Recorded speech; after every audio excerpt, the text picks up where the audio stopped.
You were never asking for too much, just consistency, presence, a love that didn't disappear the moment it got too close.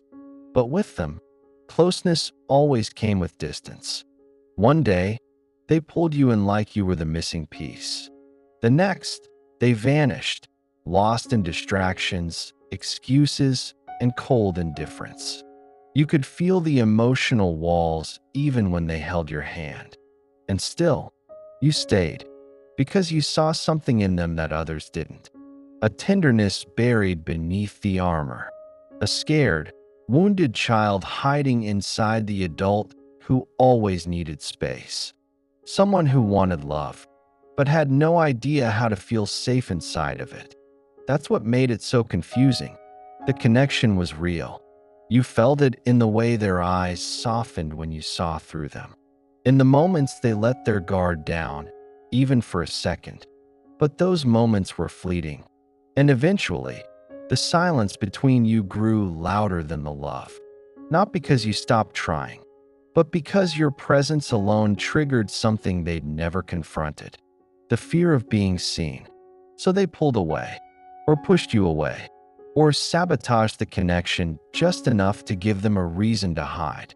And while you were wondering what you did wrong, they were silently unraveling, haunted by the terrifying realization that maybe, just maybe, you were real, and that made you dangerous, because real love exposes the truth.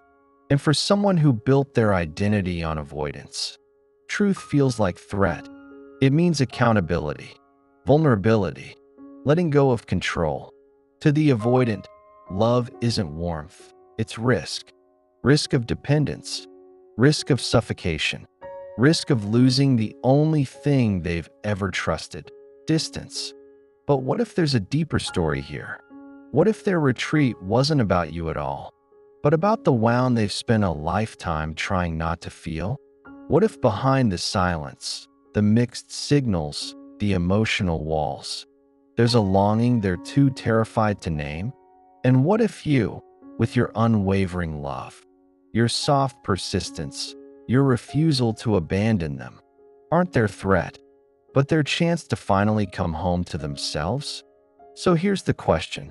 What actually makes an avoidant feel safe enough to stay, to open, to love without running? Not out of fear, not out of loneliness, but out of trust, not by force, but by something deeper, something earned. Because avoidants don't soften through pressure, they soften through presence. And when that presence is pure, without control, without chasing, without fear, something begins to shift. They stop seeing love as a trap and start seeing it as freedom. They weren't born avoidant. They became avoidant in an environment where connection felt conditional, where needing others came at a cost, where expressing emotions invited shame, punishment, or abandonment. Somewhere in their early life, they learned a painful truth. It's safer not to need anyone. Maybe they had caregivers who were cold, emotionally unavailable, or engulfing. People who loved with strings attached, or disappeared the moment vulnerability surfaced. So the avoidant child adapted. They learned to self-soothe by disconnecting, to survive love by controlling distance, to protect their heart by pretending it didn't feel. It wasn't a conscious choice. It was an emotional survival strategy. And it worked for a while. They became the one who didn't need much, the one who stayed calm under pressure, the one who prided themselves on independence, even when loneliness was eating them alive. But that strategy came at a cost. Carl Jung said, "Until you make the unconscious conscious, it will direct your life and you will call it fate." And for the avoidant, the unconscious is ruled by one driving fear: engulfment, not abandonment, like an anxious attachment, but the fear of losing oneself in the presence of another, of being consumed, controlled, drowned in someone else's emotional world. So when you came in, warm, open, emotionally available, You didn't feel safe to them. You felt dangerous, not because of who you are, but because you activated a part of them they'd buried long ago. The part that wants love, but doesn't know how to receive it without fear. Your affection stirred their shadow, the unconscious part of their psyche that carries all the disowned emotions: longing, dependency, softness, need. And when that shadow rises, the avoidance instinct is to run, not because they don't care, but because caring feels like surrender, and surrender feels like exposure. So they shut down. They create emotional distance. They start to intellectualize the connection, find faults in you, or fixate on why it won't work, all to restore the illusion of control. But here's what they don't realize. The very thing they're running from, your love, is the medicine they never knew they needed. Not because it fixes them, but because it reveals them. It shows them a way of being they didn't think was possible. Safe, seen, unjudged, and it terrifies them. Because to accept it, they'd have to let the false self die. The avoidant identity, the one that says, "I don't need anyone," isn't real. It's armor. It's a child's defense in an adult's body. And the moment they start to feel safe with you, the armor begins to crack. Not because you pushed, but because you stayed. You became the first person who didn't chase, didn't demand, didn't punish their distance. You understood it. And that, more than any grand gesture, is what begins to soften their resistance. You met their fear with compassion, their silence with patience, their confusion with clarity. And that's when something rare happens. They stop preparing for the exit and start imagining what it might feel like to stay. There's a moment in every connection with an avoidant, a quiet, invisible shift that no one else sees. It's not dramatic. It doesn't look like a breakthrough, but something subtle happens in the space between your presence and their fear. They start to question their own walls, not because you broke them down, but because you didn't try to. You stopped knocking. You stopped begging. You stopped reaching with both hands into a room they always kept locked. And in your stillness, they noticed something unfamiliar. You weren't angry. You weren't cold. You weren't resentful. You were simply calm. That calm was disorienting, because they were used to love that felt like pressure, demands, drama, a constant threat of being consumed. But your energy didn't demand anything. It just existed, steady, open, non-invasive. And for the first time, they began to feel what their nervous system had never known. Safety in connection, not intensity, not chaos, not emotional explosions followed by apologies, just quiet trust. This is what starts to melt the avoidant. Not pursuit, not convincing arguments, not proving your worth, but your ability to remain grounded in your own. Because when you stopped making their distance mean something about you, you changed the pattern. You stopped needing them to validate your lovability. You stopped measuring your worth by their inconsistency. You stopped trying to rescue someone who wasn't ready to be held. And in doing so, you rescued yourself. Here's the unseen consequence. While they're wrestling with emotions they've never named, you're coming back home to yourself. You're no longer the one who waits by the phone. You're no longer the one who overfunctions in love. You're no longer the one who feels like love must be earned through silence, sacrifice, or self-abandonment. You're becoming the version of you that no longer fears distance, because your self-worth no longer depends on proximity. And that's what shifts everything. Because the moment the avoidant senses that you're no longer emotionally dependent on them, they begin to wonder why. Not out of ego, but out of awareness. They start to feel the absence of your neediness. And in that absence, they experience something brand new. Curiosity, not fear, not urgency, but a quiet draw to your presence. not because it's chasing them, but because it's no longer tied to their emotional performance. And that's when the avoidant begins to soften. Not all at once, not perfectly, but slowly, like thawing ice under morning light. They begin to send a text a little sooner. They begin to ask how you're feeling, not just what you're doing. They begin to stay present, even if their body still wants to run. Because now, being close doesn't feel like a trap. It feels like truth. And that truth doesn't demand anything. It just waits, rooted, unwavering, whole.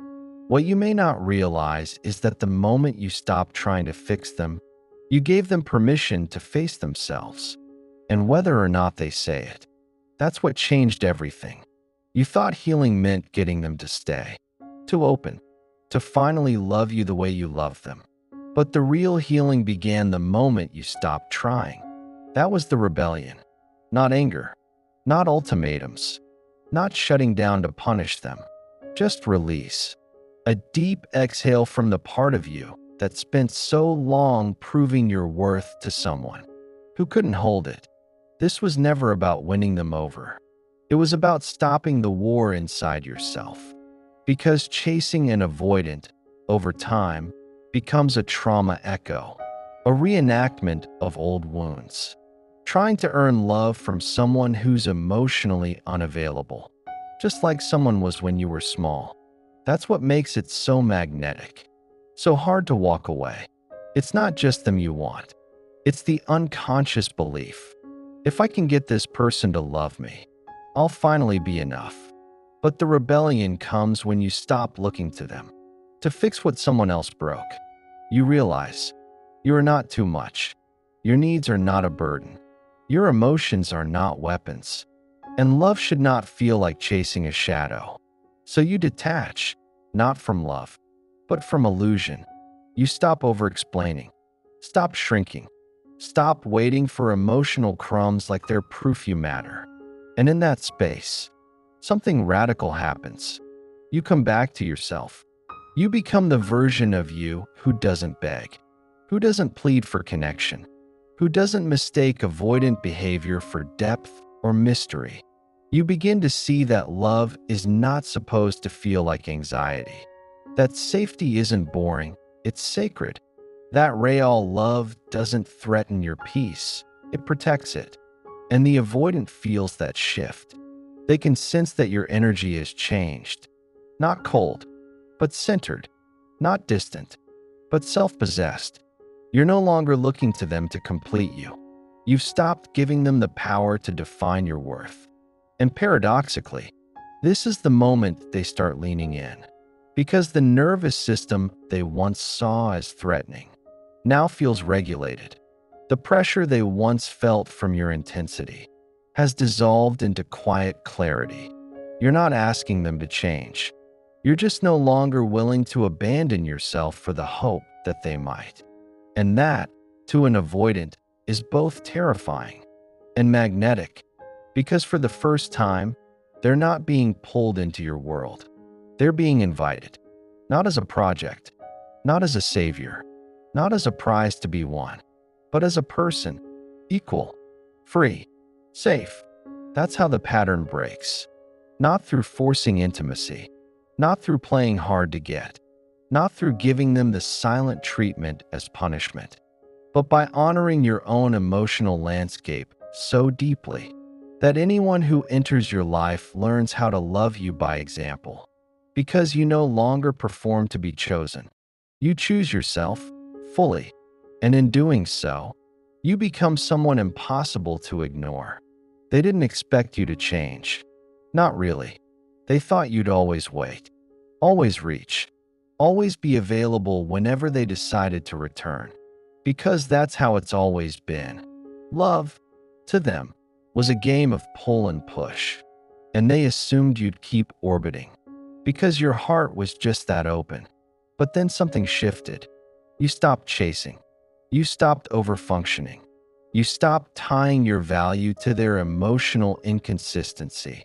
And in the silence where your approval used to live, they felt it, the terrifying absence of your need.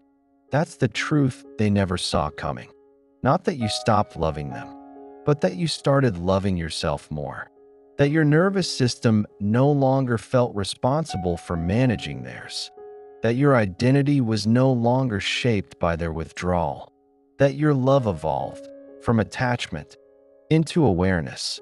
Here's what most people don't understand.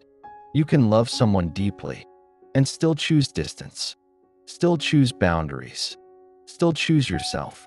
Because love without safety isn't love, it's survival. And the avoidant knows this deep down. They know your love was never the problem. It was their fear of receiving it, of being seen, of being held without having to perform. But now, they see what it means to be truly met. Not in a performance, not in control, but in presence. And whether they admit it or not, your transformation changed them. Not because you fixed them, but because you stopped trying to. They began to realize you didn't need to yell to be heard. You didn't need to chase to be chosen. You didn't need to explain your worth. Because you started living it. You became emotionally safe to yourself.